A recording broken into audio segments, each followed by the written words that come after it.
Hey guys, it's Courtney. Welcome back to my channel. Today we are going to be making a brand new recipe, a cheesy chicken casserole. I made this with the intention of it going in my book, in my cookbook, so we will see if it makes the cut, but I wanted to share it with you guys first. We are going to start with the sauce. You're gonna want sour cream, cream cheese, and cream. I forgot to grab that out of the fridge. So you're going to do a cup of, that went everywhere. Cup of sour cream and a cup of cream cheese and half a cup of cream, and you're gonna blend that up really good. And you could even warm it up if you need to for the cream cheese to mix good, but I'm just gonna, well, maybe I will. We'll see what happens. Just gob all that in there. Oh, I could just like take a bite of this right now. Ooh, man down. All right, we're gonna put that into the smaller bowl and then do the same with the sour cream. Scoop that bad boy in there. They might combine a little bit, that's all right, right? Oh, that was a little liquidy. Okay, and then half a cup of cream. Okay, Hazel. Trying to get this done with my 3-year-old wandering around. All right, I'm gonna chuck that into the plate, get this stuff out of the way, and half a cup of cream to this bowl, and then we're going to chop up our chicken. So have your cooking chicked already. Have your chicken cooked. What happened to my napkin? And you're going to want 4 cups of cooked chicken, finely chopped or shredded. So, half a cup of cream, and cook it however you like. I have some that I just did in my air fryer, sitting back here. Did it in the air fryer. I hit the chicken button and I didn't preheat it. I think it did 425 for about 30 minutes. And I have some left over from yesterday that I cooked, seared it in a pan, finished it off in the oven. So you want 4 cups of cooked, and make sure it has some salt on it, and that equals roughly 2 pounds raw. So if you cook up 2 pounds raw, it should be 4 cups. I just stuck mine in the microwave so it'd be easier to mix up the cream cheese with it being a little softened. And also make sure you preheat your oven to 375 degrees. Get your casserole dish ready. I'm using, this is like roughly 11 by 7. You can use the 9 by 13.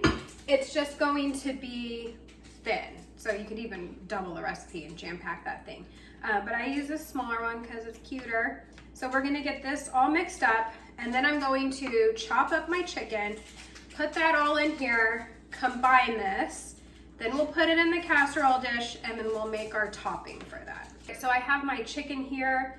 You can chunk it, shred it, finely chop it. I like it chopped up pretty like finely. I don't like to bite into, well, that's a lie because I do like eating chicken by itself. But I don't want to bite into a big chunk of chicken. I want it to like get all the sauce and stuff on it.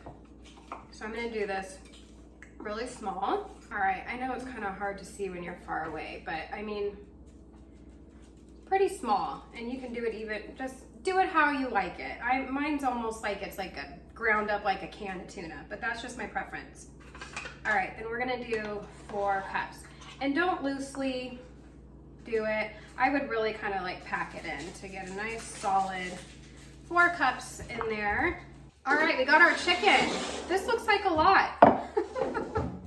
And we got our sauce. We're gonna mix this all together, combine it really well, and we're going to plop it into our casserole dish.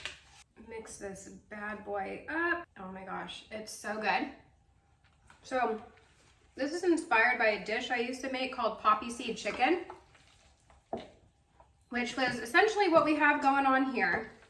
And then it would be topped with crunched up Ritz crackers that were tossed in butter, and they would get all crispy and yummy. So instead of the crackers, we are doing pork rinds and ditching the poppy seeds. If you don't eat pork, no big deal. just leave the topping off. There's also a Parmesan cheese part of the topping that I'll talk about, so just do that. The pork rinds just give it a little, flavor, but then just a little crunchy texture. It's really nice. So I would definitely use it if you eat that, but I know there's some people that do not consume pork, and I've had somebody mention to me that I use way too much pork in my things, so don't use it if you don't want to, but it's delicious with it on there. So we're just gonna get this all in here. So this is an 11 by 7, and like I said before, you can do the 9 by 13. It will just be thinner, which is fine, doesn't matter. I like this one. It's cute. I have to take pictures of this for my cookbook, so I want it to look pretty, and just get the sides all cleaned up, and then I'll talk to you about the topping. For the topping, I love this pork panko. You can grind up your own pork rinds if you like. We are going to do 3/4 of a cup. I might need to grab another one. Yes, I'm going to add a little bit more into that. All right, I had to get a little bit more. Ooh. Let's see. Kind of pack it in a little bit like brown sugar. All right, that's good. And then you're gonna add 2 tablespoons of melted butter to that. Stir really good, and then you're going to add Parmesan cheese. You want the canned one, or whatever this is called, the grated. You don't want it to be the fresh melty, because you don't want it to melt.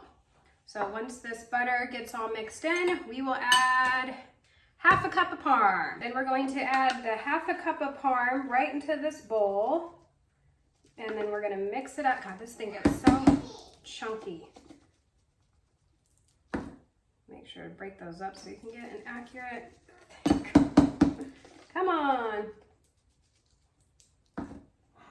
Struggle is real. Like one big clump in there. There we go. Okay, now watch, half the thing's gonna fall out. Okay, good enough. Dump that in.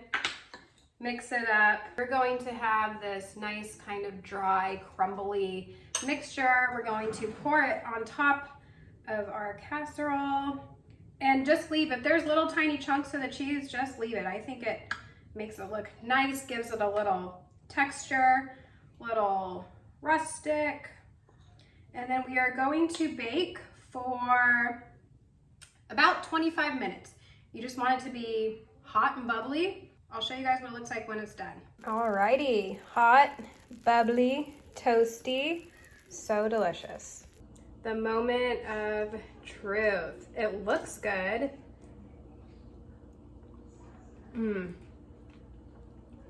I really like it. I like the top the best. It's just a fun texture. Thank you guys for hanging out with me while I made this. I hope you enjoy it. Let me know if you make it and what you think. We're co-authors on this book, I swear. So let me know your thoughts on this, and give this a like, share, comment, all the things, and I'll see you guys next time.